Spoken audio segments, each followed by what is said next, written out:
પ્રાથમિક શાળાની શિક્ષિકા 8 વર્ષથી અમેરિકામાં છે, તેમ છતાં નોકરી ચાલુ.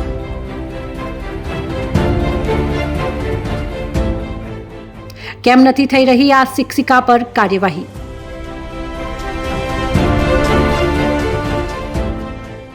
અને બાળકોનું હિત શું?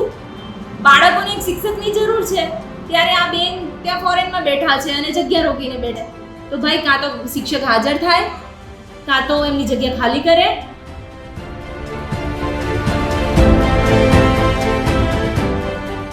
શિક્ષિકાના દર્શન પણ બાળકો માટે દુર્લભ છે, તો ભણતર તો દૂરની વાત. ત્રીજા ધોરણ પછી તમને ભણાવવા આવ્યા હતા ભાવનાબેન? નહીં આયા?